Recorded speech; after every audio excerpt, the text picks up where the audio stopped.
They say he wears a perfect smile, too perfect. That if you see him once, you'll see him again. And if he speaks to you, you're already too late.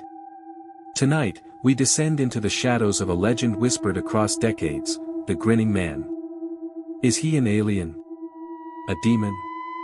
Or something worse, an idea that takes root and waits for you to remember it? Settle in, turn down the lights, and don't look too long in the mirror. This is a knock you may never forget. The road out of Blue Hollow stretched quiet and endless beneath a moonless sky. Nathan Rourke adjusted the dial on his old pickup's radio, searching for something other than static or gospel sermons. His delivery run was behind schedule, and the silence gnawed at him. Then, a flash. White light streaked across the distant tree line, like lightning without thunder. Nathan frowned. No clouds. No storm. And the light didn't flicker, it hovered. He slowed the truck. Up ahead, something stood in the middle of the road. At first, it looked like a man. But as the headlights reached him, Nathan's gut twisted. The figure was tall, impossibly tall, and dressed in a shimmering silver suit that caught the light like oil on water. His arms hung too straight. His posture was perfect, unmoving. But it was the face that rooted Nathan in place. The man was smiling. A fixed, grotesque smile that seemed pinned to his face. Not warm. Not menacing. Just wrong. Nathan honked once. The man didn't flinch. Then he spoke. But not with his mouth. Nathan heard the words inside his skull, as clear as if whispered behind his ear. Do not be alarmed, Nathan. I've been expecting you. Nathan's foot slammed the brake. Dust curled around the truck as it halted. The man didn't move. Didn't blink. Only smiled. Nathan's hand hovered over the ignition, heart pounding. The radio buzzed to life on its own, no static now, but a droning hum that rose and fell like breath. The man's grin remained plastered in place, eyes locked directly on Nathan's, though the windshield lay between them. The truck lights caught every detail of the man's face, pale skin stretched taut, cheek muscles unmoving, lips too red and glossy. He wasn't blinking. Not once. Nathan cracked the door open, drawn by a mix of fear and curiosity he couldn't explain. The voice returned the moment his foot touched the asphalt. You are not in danger. But the words didn't comfort him. He stood now, no more than 10 feet from the figure. The air around the man shimmered faintly, like heat waves on summer pavement, but it was cold. Biting cold. Nathan could see his breath. The surrounding forest had gone deathly silent. Who are you? Nathan asked aloud. The man tilted his head, slowly, mechanically. The smile never wavered. You may call me Kent. A pause. Your name is Nathan Elijah Rourke. Born July 3, 1986. Mother, Della. Father, unknown. You nearly drowned in the Hollow River when you were 8. You did not tell anyone about the hand that pulled you back. Nathan staggered backward. What did you just? The man took one step forward. It was small, but the effect was enormous, as if he were collapsing the distance between them without moving at all. Then Kent raised a single hand and pointed skyward. Nathan looked up. There, high above the trees, floated a sphere of white-blue light. No noise. No motion. Just waiting. The voice returned, stronger now. It's time you remembered. The light in the sky didn't flicker or pulse, it hovered silently, casting no beam, no shadow. Nathan squinted, expecting it to vanish like a drone or plane. But it remained, steady and watching. What do you mean, remember? He asked, backing toward the truck. Kent didn't follow. He only stood there, one arm still raised, fingers still aimed skyward like some surreal statue. Then, without moving his lips, the voice echoed again. There was a question. You were asked. And you answered. Nathan's head pounded. What question? Kent blinked. Once. It was the only time his expression changed. Then, you said yes. The memory hit like an old bruise pressed too hard. He was 8 again, gasping for breath on the riverbank. His mother's face. The paramedics. But before all that, just before he surfaced, he remembered something else. A voice in the water. A hand. Cold, but not human. Would you like to see the truth? He had said yes. In his panic. In his desperation. And then he'd woken up coughing on the rocks. Now, as the memory surged back, the light above them pulsed once, so fast and bright that the road, trees, and Kent himself all vanished in the glare. Nathan threw up his arms to shield his face. And when he lowered them, he was standing in a different place. The woods were gone. So was the truck. He stood in a vast black field, stars stretching forever, and Kent stood 20 feet ahead, arms at his sides. The voice came again, this time behind Nathan. Now, Nathan, we begin again. The stars above were unfamiliar, too many, too bright, in constellations Nathan had never seen. The ground beneath his feet wasn't soil or rock. It was flat, black, smooth, and slightly reflective, like obsidian glass smeared with oil. He turned slowly. Kent was no longer in front of him.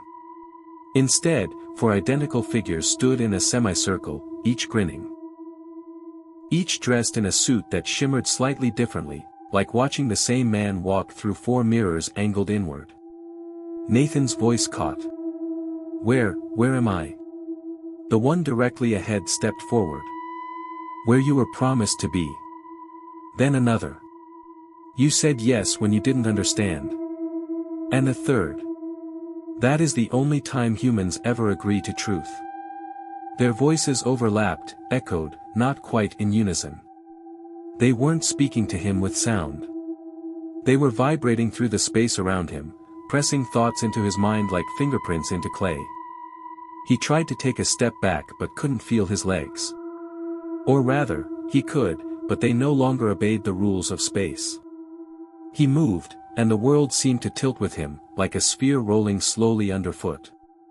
A 5th figure stepped forward. Taller than the rest. Sharper in outline. Its smile was not just wide but cut into the skin. Nathan's breath stopped. It wasn't Kent anymore. It was something wearing Kent. Like a suit made of memory and symmetry. The 5th one whispered, not into Nathan's head but directly into his chest. We're going to open you up now. A hum began to rise from the floor. High, electric, and growing louder. The hum deepened into a low, resonant vibration, less sound than sensation, like a tuning fork pressed against the soul. Nathan's teeth ached. His breath came in shallow bursts, and for the first time, the emotion overtook the mystery. He was terrified. Open me up, he rasped. What the hell does that mean? The 5th figure tilted its head, smile never wavering. Its eyes, now black and reflective, showed Nathan's face, a face flickering like a broken feed, distorting in real time. Not flesh, it said. Flesh is only the envelope. Another stepped forward, speaking with a tone almost gentle. We're looking for what you hide from even yourself. They raised their hands. Each palm held a circular device, no bigger than a coin, hovering just above the skin, spinning slightly. Nathan's body locked in place, though he wasn't restrained. It was as if gravity itself pressed only on him, pulling from every direction. The spinning discs glowed faintly. Lines of light moved between them in the air, forming a shape, a symbol, or perhaps a question. Nathan's ears popped. The air turned syrup thick, and his mind filled with flashes. His mother, screaming on the porch. The river, black and full of hands. A room without windows, where something whispered for hours and hours while he sat, legs crossed, staring into a mirror that refused to reflect him. Nathan screamed. But no sound came out. The fifth figure stepped closer, now directly in front of him. Their face shimmered, and for an instant, became his own. "Do you see it now?" it asked, with his voice. And Nathan did. Inside himself, where memory should live, something else had taken root. Nathan staggered backward, only he didn't feel movement. The world simply rearranged itself around his panic, shifting subtly so that every direction became backward. The fifth figure, his double, watched him without moving, the grin stitched across its false face like a wound too proud to close. Inside him, something had stirred. It wasn't a memory. It was older than that. Planted. Not like a thought or belief, but like a parasite that had lain dormant, waiting. He gasped. "What did you put in me?" The figures didn't answer right away. The four in the circle began to speak again, alternating like the chiming of a broken clock. "It was your choice. You invited us. We are not invaders. We are guests. The door opened from your side." Nathan clutched at his chest. His heart wasn't racing anymore, it was out of sync, thudding once every few seconds like it had forgotten how. The feeling spread to his limbs. He could still move, but the movements felt watched, like he was no longer the only one inside his body. He turned toward the double, his grinning twin. Its skin began to change again. First to Kent. Then to his mother. Then to someone he didn't recognize, but who recognized him. A little boy with wet hair, darkened lips, and wide, gleaming eyes. The boy smiled and said, "You said yes when I was drowning. You let me in." Nathan dropped to his knees. He remembered now. It hadn't been him who almost died in the river. It had been someone else. And he had reached out. And he had pulled them in. The boy's voice was calm, almost sweet, yet it sliced through Nathan like ice under the skin. "You were afraid to die," the child said. "So you traded places." Nathan shook his head. "I was 8. I didn't know what I was doing." The four figures responded in eerie harmony. "You knew fear. That is enough." The memory surged forward like a dam breaking. Nathan hadn't slipped into the river by accident. He remembered now, he'd been dared. A childish game gone wrong. But the boy, the one who had drowned. His name had been Simon.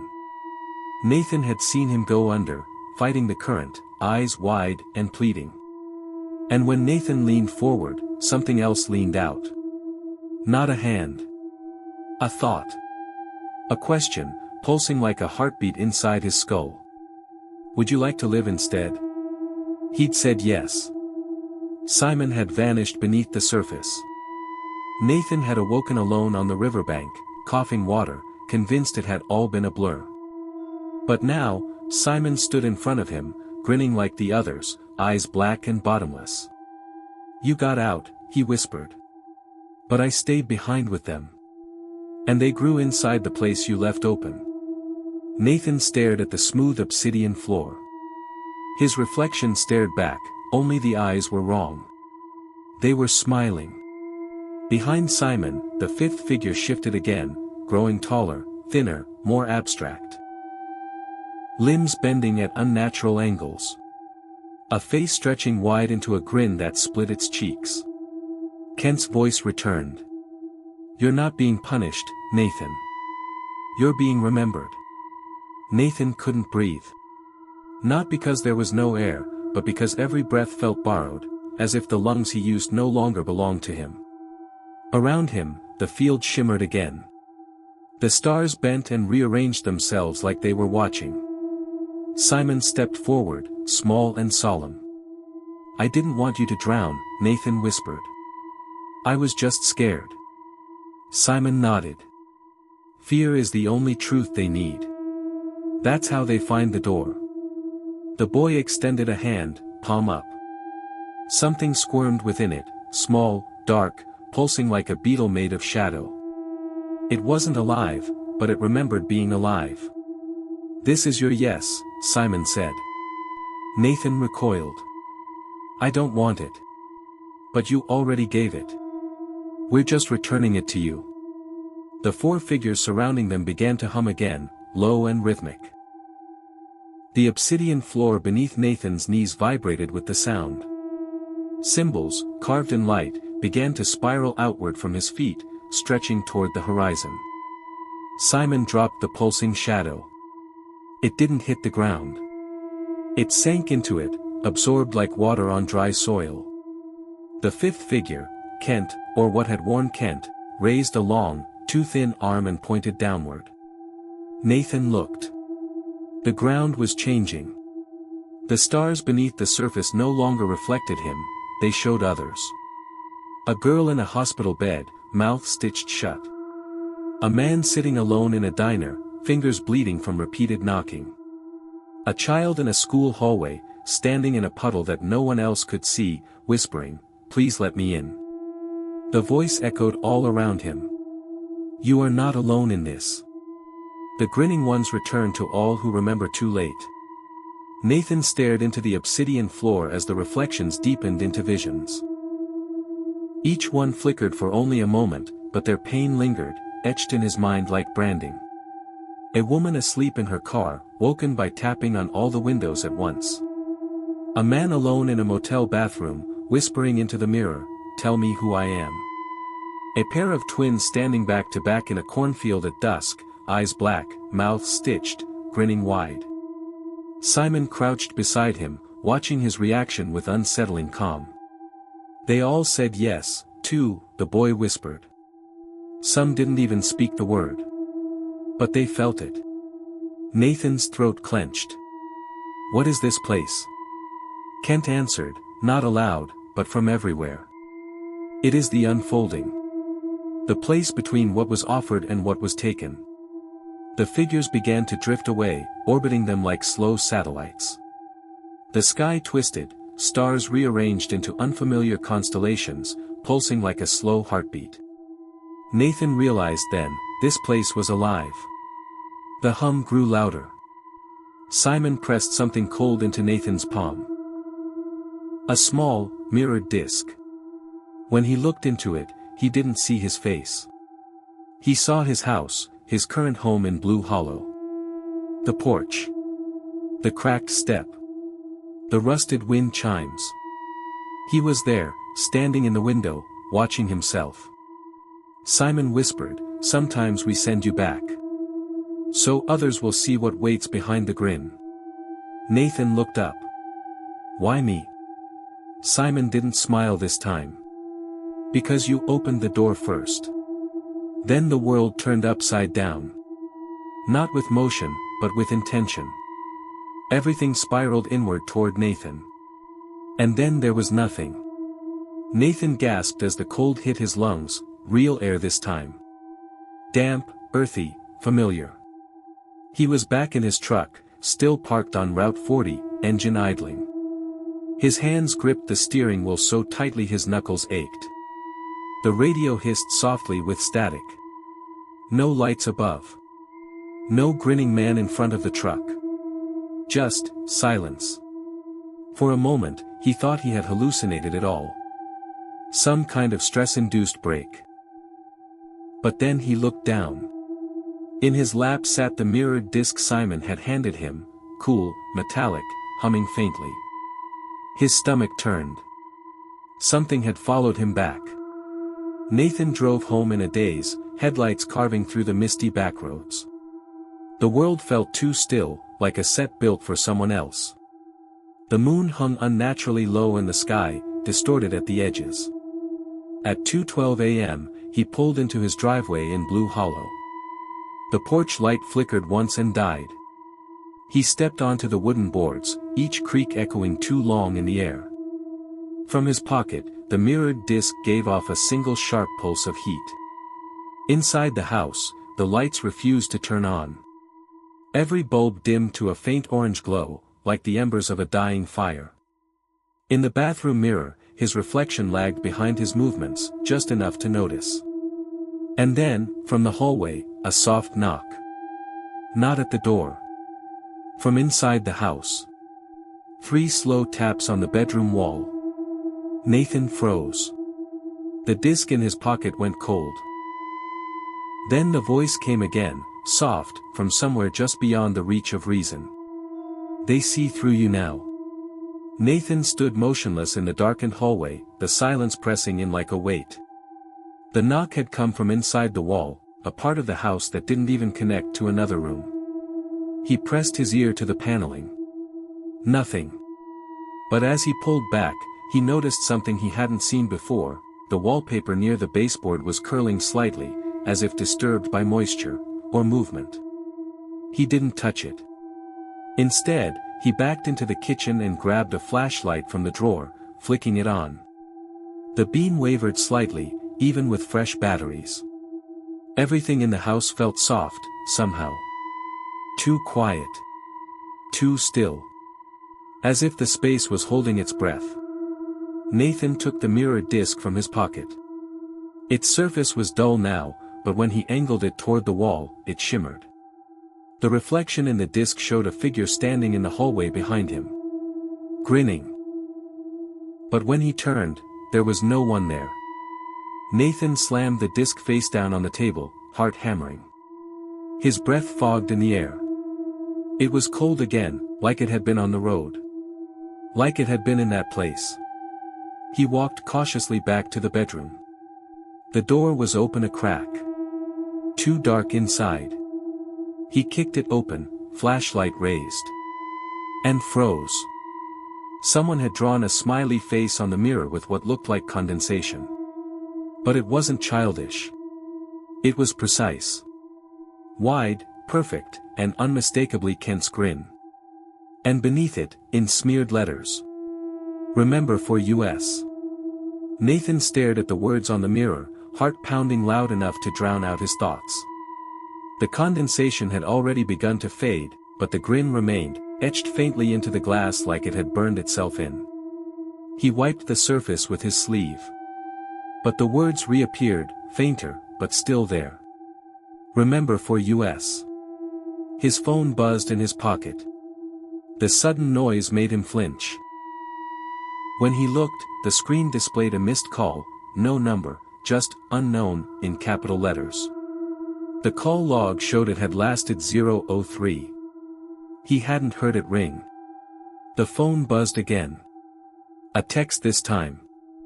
Is it clear yet? Nathan's hands trembled. He typed back. Who is this? No reply. He turned the phone's camera on himself, checking for signs of, he didn't know what. His pupils were dilated. His skin pale. But when he looked into the screen's reflection, something moved behind him. Slowly. Grinning. He spun around, nothing. Just the mirror again. And in it, behind his reflection, a faint silhouette stood at the end of the hallway. Still. Watching. Nathan didn't turn this time. He backed toward the front door, every board in the floor groaning like it resented his movement. The silence was no longer peaceful. It was pressurized. He threw the door open, and stopped cold. The world outside had changed. It wasn't his street. It wasn't any street. It was that same endless, starless black plain. And at its center, waiting. Kent. Smiling. Nathan slammed the door shut. His breath caught in his throat as he leaned against the wood, chest heaving. He was back in his house. The hallway stretched behind him, still dim and silent. But the glimpse outside had left a burning impression, those same stars, that black, endless plain. And Kent. Always Kent. Nathan grabbed a chair and wedged it beneath the doorknob, heart racing. He turned and faced the hallway again. Nothing moved. Yet he knew he wasn't alone. Every inch of the house vibrated faintly, as though the walls themselves were listening. The mirror in the bedroom, the warped wood in the hallway, even the blacked-out windows, they were watching him. Or, waiting for him to see. His phone buzzed again. Doorways opened both ways. A second message followed almost immediately. "You are one now." He didn't reply. Instead, he walked slowly back toward the bathroom and opened the cabinet. Beneath the sink, taped to the back wall, was a bundle he hadn't seen in years, a rusted tin his mother had hidden when he was a boy. Inside were old photos, letters, and a single yellowed newspaper clipping. "Local boy drowns in Hollow River, body never recovered." Beneath the headline, a photo of Simon. Same blank stare. Same grin. Nathan's hands trembled. On the back of the clipping, written in an unfamiliar ha. Nathan turned slowly toward the bathroom mirror, heart thudding in slow, disjointed beats. The glass no longer reflected the room as it was. It had become a window, and on the other side, darkness swirled like smoke in deep water. In the center of that black fog, a face began to form. Not Kent's. His own. But wrong. The eyes were black. The grin, too wide, too smooth, curving past where lips should end. As he stared, the mouth began to move. Not speaking. Forming words silently. Nathan leaned in. The mouth in the mirror mimed. "Let me in." The lights flickered. The bathroom door slammed shut on its own. Nathan twisted the knob, locked. He hadn't locked it. The mirror pulsed. His reflection leaned closer, until its forehead nearly touched the glass. Then it smiled wider. Glass cracked. Hairline fractures snaked across the mirror, spiderwebbing from the grin outward. The reflection was still moving, still grinning, even as the cracks spread. He slammed his fist against the glass. It didn't break further. Instead, it rippled. Like water. Nathan staggered back. The pulsing hum returned, low, resonant, from the pipes, the walls, his own bones. It was the same sound from that black place beyond the stars. The voice came again, but it wasn't Kent. It was his own voice, layered over itself, echoing like it had been recorded in a dream. "You brought it back. You always do." A hand pressed against the other side of the mirror, small, pale. "Simon's." Nathan whispered, "I didn't mean to." But the mirror had already gone dark. The darkness behind the mirror didn't fade, it thickened, congealed. Nathan could no longer see himself. Only the vague outline of a boy-sized handprint remained on the glass, smudged and still warm. The bathroom door creaked behind him. He turned. It was open now. No light leaked in from the hallway, just an oppressive gray haze, like the air itself had curdled. The walls seemed farther apart. The floor a little too slick. The hallway was his. But not quite. He stepped out. Each footfall echoed wrong, like he wasn't the one making the sound. The house was stretching, rearranging itself. Down the hallway, the living room window now showed stars instead of streetlights. The ceiling above him bowed slightly, as though watching. And on the couch, a figure sat, perfectly still. His mother. Or something wearing her face. She turned slowly, smile too wide, eyes black as oil. "Hi baby," she said in her voice, but through Kent's cadence. Nathan stepped back. "You're not her." The thing blinked slowly. She was the first door. You were the second. Then she raised her hand and pointed toward the kitchen, where the clock had stopped ticking. The mirrored disc lay on the table, vibrating softly. "You said yes again when you picked it up," the voice continued. Nathan reached for the front door, his breath shallow, vision tunneling. But the doorknob melted into the wood like wax. From behind him, another voice, a child's, whispered. "We've been so patient." He turned. There were 3 of them now. Children with black eyes. Grinning. They stood in a crooked line near the hallway entrance, 2 girls and 1 boy, all dressed in outdated clothes. The boy wore a buttoned flannel shirt stained with river silt. One girl clutched a threadbare doll missing its face. The other, barefoot, tilted her head as if trying to listen to Nathan's thoughts. All 3 smiled, teeth too perfect, lips unmoving. Their eyes were bottomless. Nathan backed away, heart threatening to leap from his chest. "What do you want?" he whispered. The boy stepped forward, his voice hollow and bright like a recorder playing a warped memory. "We want you to keep your promise." The girl with the doll added. "You said yes. We heard it. You said it for all of us." Nathan shook his head. "I didn't know what I was agreeing to." "You never do," the barefoot girl said, and her smile widened without touching the rest of her face. Behind them, the hallway grew longer. A door appeared at the end, one Nathan knew hadn't been there before. A red door, old and peeling, pulsing faintly with a heartbeat rhythm. From beneath it, a faint mist crept outward, tendrils of smoke curling across the floor like reaching fingers. Simon's voice returned, soft and near. "That's where you left us. That's where you'll find what you forgot." Nathan turned back toward the children, but they were gone. In their place, the hallway lay empty again. Only the red door remained. And it was starting to open. Not fast. Not loud. Just slowly enough for whatever lay behind it to smell him first.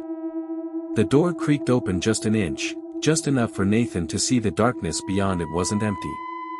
It moved. The black inside writhed like a living thing, shifting in time with the thudding pulse he now realized wasn't his own heartbeat. It was the house's. Or the thing behind the house. The hallway stretched longer still, the walls bowing inward like a throat preparing to swallow. Nathan took a single step toward the red door, drawn forward not by curiosity, but inevitability. He didn't want to see what lay behind it. He had to. As he approached, the temperature dropped. Frost traced along the wallpaper. Each step sounded like it echoed down an empty cathedral. The hallway lights dimmed until only the faintest red glow leaked from the space between the door and frame. Something whispered from inside. Not in a language. In memories. Nathan saw his mother's face when he first lied to her. The look in Simon's eyes just before he vanished beneath the river. The moment he picked up the mirrored disc and felt that strange pulse of recognition. He reached for the doorknob. It was warm. Too warm. Flesh warm. He paused, but the voice came again, this time layered with Kent's tone, Simon's sadness, and his own reflection's voice all at once. "This is where it begins. This is where it always begins." Nathan turned the knob.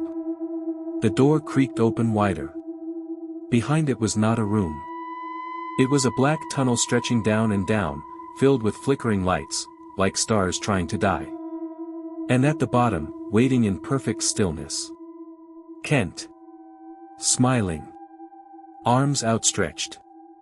The tunnel didn't feel like a space inside a house, it felt ancient, carved into something far older than wood or stone. As Nathan stepped over the threshold, the air shifted. He wasn't walking down stairs or a slope, he was sliding, as if gravity had turned sideways and forgotten its rules. The walls pulsed with dull red light, revealing handprints smeared into the surface. Some small. Some disturbingly large. All reaching inward. Nathan kept moving. He didn't want to. But something pulled him. Deeper. Kent waited at the bottom, unmoving, arms still outstretched in a gesture that might have been welcome, or a trap. As Nathan descended, the whispers returned. Not from behind. From within. They weren't voices he recognized. They were his own thoughts, echoed back at him, twisted. "You said yes. You let them in. You wore the grin, too." The mirrored disc vibrated in his pocket again. Nathan pulled it out. It no longer reflected anything. Instead, it showed what waited ahead. Kent stood at the center of an open, circular room, walls made of bone-colored stone, flickering with candlelight. Behind him loomed a massive figure, obscured in shadow, its shape ever-shifting. Eyes. Teeth. Limbs like thought itself. Kent's smile widened. Nathan reached the bottom of the tunnel. And stepped into the chamber. His reflection in the disk now grinned back at him. The chamber swallowed sound. Even Nathan's breath was muffled, like he stood beneath a thick, invisible veil. The floor was etched with spiraling lines, etched not by tools, but by something that had crawled in circles for centuries. The air smelled of damp stone and something older, like wet paper and copper. Kent stood at the room's center. Still smiling. But he wasn't alone. The massive shape behind him pulsed in and out of visibility, sometimes humanoid, sometimes insect-like, sometimes too vast to comprehend. At times, it seemed to kneel.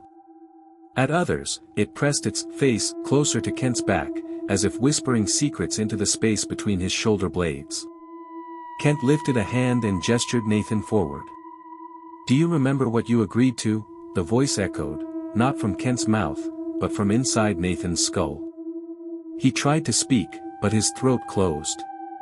Kent continued. "You weren't the first to be afraid. But you were the first to listen." All along the chamber walls, faces emerged from the stone. Human faces. Some contorted in agony. Others weeping. All grinning. Dozens. Hundreds. Each with black, empty eyes. And Nathan saw his own among them, twice. Once as he looked now, and once as the 8-year-old boy by the riverbank. Kent stepped aside. The shape behind him leaned forward. Two burning orbs pulsing where its eyes might be. "You brought us through," it said in a voice that sounded like breaking mirrors. Nathan clutched the disc in his hand, but it was warm now. Alive. The shape extended an arm, or something like one. "Will you keep the grin?" it asked. "Or give it to another?" The creature's question hung in the air like a knife waiting to fall. Nathan stared at the arm, if it was an arm, reaching toward him. It shimmered, indistinct, like memory trying to take form. Tendrils branched from it, twitching gently in rhythm with Nathan's heartbeat. "Keep it, or give it." The words burrowed into his mind, each syllable pulling at a different part of him: guilt, fear, memory, regret. Kent stepped closer, eyes still locked in that inhuman grin. "You've carried it long enough," he said. "You can pass it along. It's what most do." The mirrored disc in Nathan's palm quivered, and a faint image appeared on its surface: someone else. A teenage boy. Alone in his room, headphones on, unaware. Nathan blinked in horror. The boy turned slowly toward the mirror. And smiled. "No," Nathan whispered. Kent's grin faltered, just slightly. "You'd rather hold it forever." From the walls, the grinning faces began to shift. Their mouths widened. Their eyes followed him. Whispered voices spilled into the chamber. "Let us go. Give it to someone new. You said yes, let someone else say it now." The shape leaned closer. It smelled like dust from a closed tomb. "You can forget again, Nathan. We'll make it painless. We always do." Nathan looked down at the disc. At the reflection. At the choice. And whispered. "No." The chamber trembled. The creature recoiled. Kent's grin cracked. The mirrored disc flared white-hot in his hand. He kept it. And the walls began to scream. The moment Nathan refused, the chamber reacted. The temperature dropped instantly, frost lacing over the bones of the walls. The many grinning faces lining the stone began to scream, not with mouths, but with expressions that twisted in pain, their grins splitting wide like torn seams. The shape in the center reared back, its form unraveling, dozens of arms flailing outward, then collapsing into itself like smoke in a vacuum. Where its face had been, a single eye opened, not round, but slit-pupilled, vertical like a crack in the sky. Kent stepped forward, smile gone. "You don't understand," he said, his voice now human and afraid. "If you don't pass it on, it won't stay quiet." Nathan gritted his teeth, disc still burning in his palm. "Then I'll carry it." The mirrored disc pulsed once, hard, and then settled. The room dimmed. The entity behind Kent howled in a soundless shriek, its massive eye rupturing in a flash of white light that blinded Nathan completely. He dropped to his knees. And the ground vanished. He fell. Not through space. Through self. Through every version of him that had ever almost drowned. Every moment he doubted what he saw in reflections. Every time the phone had rung with no one on the line. Every smile he'd ever returned out of politeness that didn't feel quite right. Then. Silence. And darkness. And a familiar voice, faint and distant. "Simon. It won't stop, but now, at least, you know what it is." Nathan opened his eyes. He was lying in bed. Morning light filtered through his window. Birds chirped. The disc rested on his nightstand, cold. Lifeless. But he knew better. It was watching. Nathan sat up slowly, sweat clinging to his skin despite the cool morning air. Everything in the room looked normal, the dresser, the window, the creaking ceiling fan. But there was a pressure behind the quiet. A hum beneath the stillness. The disc hadn't moved. But it hadn't left, either. He picked it up again. The surface was smooth, matte, no reflection. But when he turned toward the mirror on the closet door, he saw it. A shape standing behind him. Tall. Grinning. He spun around. Nothing. But in the reflection, it still lingered, unmoving, like a memory caught in glass. Nathan's voice trembled. "You said I could carry it. You didn't say it would follow me." No response. Only the faintest whisper of wind beneath the window, though it was closed. He tucked the disc into his jacket pocket and left the house. The sun was bright, almost too bright, bleaching the edges of buildings and roads like an overexposed photograph. Neighbors waved as he passed, and their smiles made his stomach turn. Too wide. Too white. Too deliberate. He drove to the river. The same spot. Where Simon had disappeared. The water was calm. Unbothered. He stood at the bank for a long time, the disc in hand. He thought of throwing it in, of letting it vanish into the current like Simon had. But something inside him stopped him. Because the disc wasn't just a curse now. It was a seal. A memory trap. A door, perhaps, but one facing inward. And if he threw it away, someone else would find it. And someone else might say yes. Nathan returned home with the disc tucked safely inside a locked box, buried beneath loose floorboards in the hallway. He nailed them shut and covered them with a rug, though he knew that would do nothing. But it gave him the illusion of control. For a few days, life pretended to be normal. He went to work. He answered emails. He watched people smile. But he watched their smiles now. He noticed things he hadn't before. Cashiers whose grins lasted a second too long. Strangers who turned toward him just as he glanced up. Reflections in windows that twitched when the people they mirrored didn't move at all. And worse. Children. Children who stared. On 3 different days, he spotted a child outside his house at dusk. Not playing. Not lost. Just standing there, at the edge of the property. Waiting. Watching. Smiling. He didn't answer the door at night anymore. One evening, as he crossed a grocery store parking lot, he noticed a man standing perfectly still beside a vending machine. Suit too clean. Posture too rigid. Grinning. Nathan stared at him. The man stared back. No blink. No breath.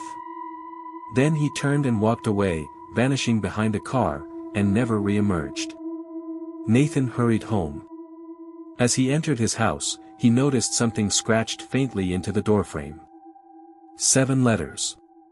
Remember. The same word he'd seen on the mirror. And in the glass above the sink, his reflection's smile didn't quite match his own. The longer Nathan lived with the disc sealed beneath the floorboards, the less the house felt like his. Shadows fell at odd angles.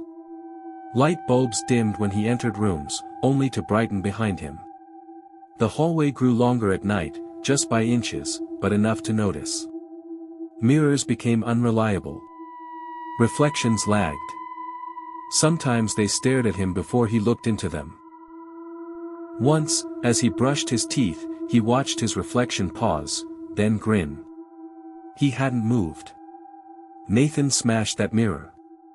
But the next morning, the shards on the floor had reassembled themselves into a single, warped panel of glass. He stopped trying to fix it. He just started avoiding them. But mirrors weren't the only things watching now. He began seeing the grinning ones in crowds, subtle at first. A woman at a gas station who turned too slowly. A man on a park bench who never blinked. A child staring from the upper floor of an apartment complex, hands flat against the glass, mouth curved in that same too wide arc. Each time, when Nathan blinked, they were gone. But the feeling lingered. Worse still were the dreams. They weren't nightmares, not exactly. They were memories, but not always his. Flashes of cold hands on porcelain sinks. Of being dragged backward through locked doors. Of drowning again and again in silence. Each time, he awoke with the taste of river water in his throat. The disc never made a sound beneath the floorboards. But in the mirrors, sometimes he saw it. Spinning. Glowing faintly. Waiting. Nathan started researching, not for answers, but for others. He couldn't be the only one. The legend of the Grinning Man had roots stretching back decades, but always cloaked in uncertainty. Men in black suits. Faces too perfect. Eyes too wide. Always smiling. But no one ever described what came after. Then, one night at 3:33 a.m., an email arrived in his inbox. No sender. No subject. Just a single sentence. We see you now, Nathan.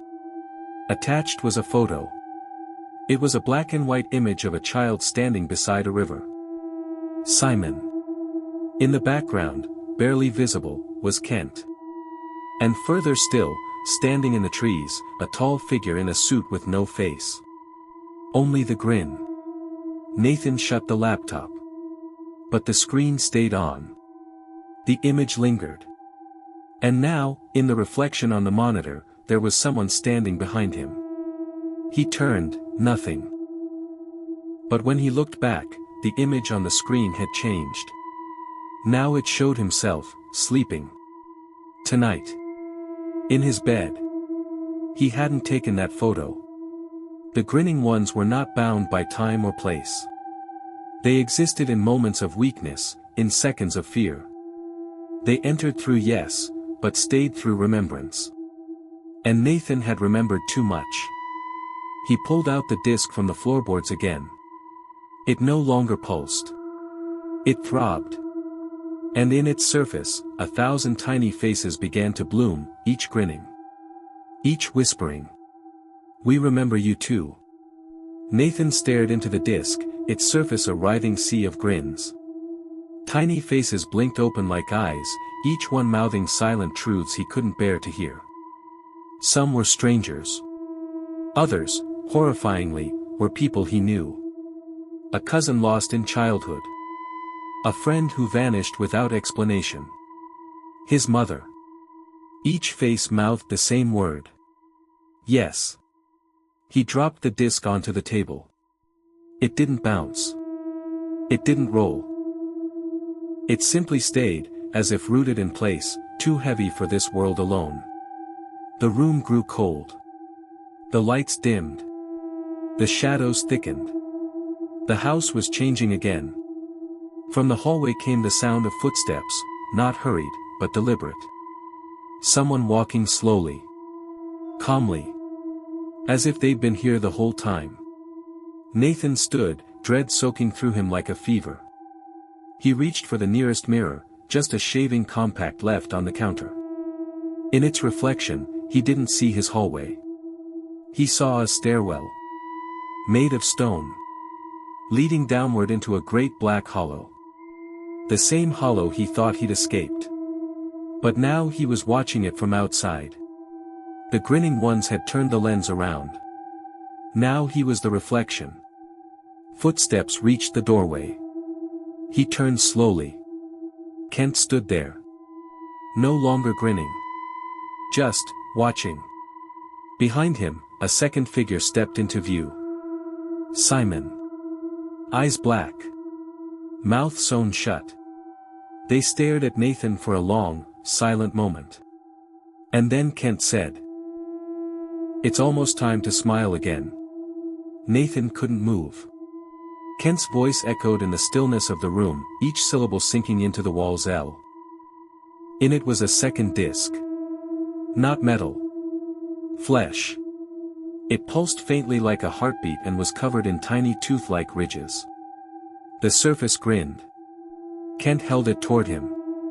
"You said no before. But no doesn't last." Nathan shook his head. "I didn't invite this back." Kent's expression darkened, not anger, but disappointment. "You invited everything else. Every time you looked for answers. Every time you remembered. You called us by name." Simon raised a hand and pointed to the mirror on the wall. Nathan turned toward it. There, in the reflection, was his house. But every version of it from every memory, layered over each other like film transparencies. In each layer, someone was watching. In the kitchen. In the hallway. Through the bedroom window. Each one grinning. Each one him. Kent's voice softened.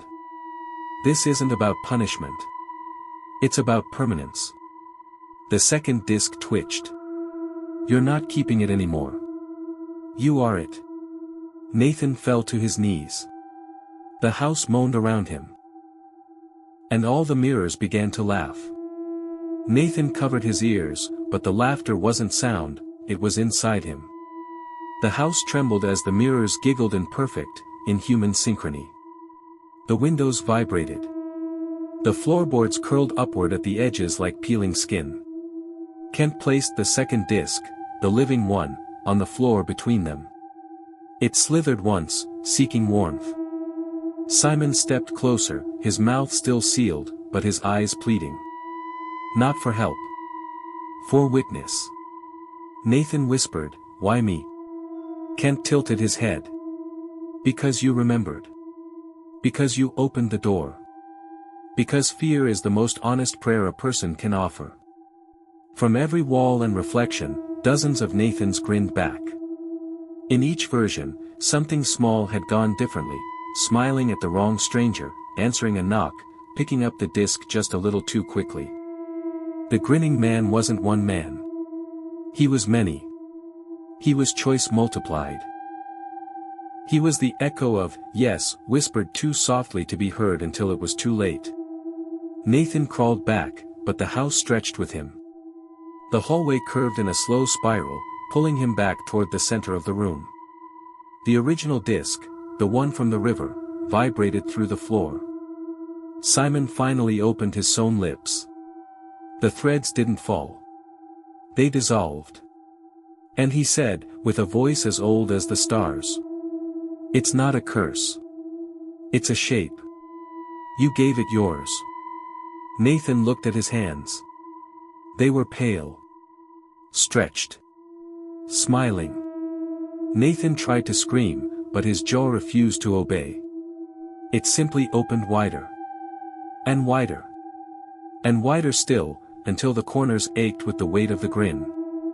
He wasn't controlling it anymore. The house had no ceiling now. Above him stretched the black sky from the plain beyond time, studded with stars that pulsed like dying eyes. The air crackled with distant whispers, millions of them, all repeating the same word in endless, overlapping tones. Yes. Kent circled him, expression unreadable now. Simon stood beside him, not as a boy, but as something older, worn thin by time, stretched across 1,000 wrong choices. The mirrored discs began to spin on their own, dozens of them, floating in the air like planets, each one showing another version of Nathan's life. In one, he never left Blue Hollow. In another, he pulled Simon from the river. In all of them, eventually, he smiled. Kent placed a hand on Nathan's shoulder. "You don't have to fight it," he said. "You already gave it a name. You called it fear. But it isn't. It's remembrance." The laughter in the mirrors quieted. In the silence, Nathan saw it, the shape behind the grinning ones. Not a creature.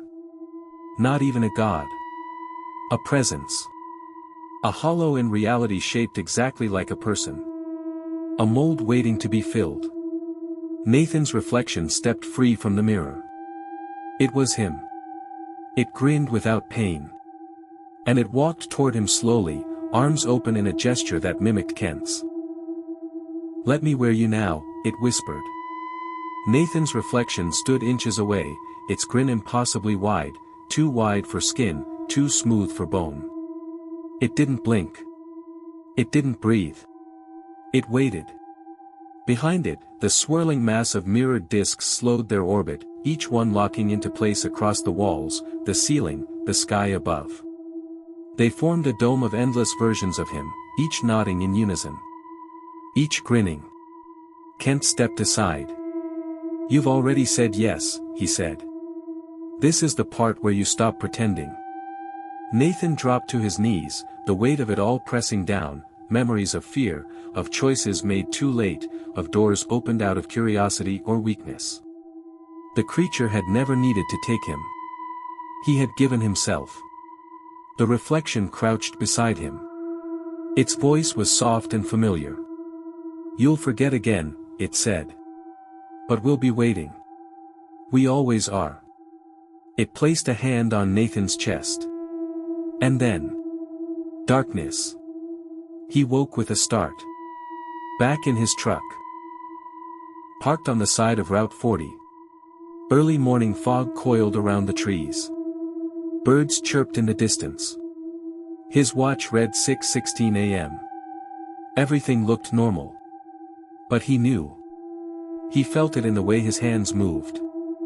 In how every mirror had a slight delay now. In the way the children at the bus stop turned to look at him in perfect, mechanical unison. He was home. But he had brought something back. That night, as he lay in bed, the knock came. 3 slow taps at the front door. Then silence. Then. A smile. Reflected in the bedroom mirror, where no one was standing. He didn't scream. He didn't run. He just stared, and whispered. "Come in." What did you see in the reflection? The grinning man is not just a legend. He's a shape, a smile carved into the unknown, waiting for someone to wear it. If you've made it this far, perhaps he's already watching. Like. Subscribe. And remember. Some doors only open when you say yes. Good night, and don't answer the knock.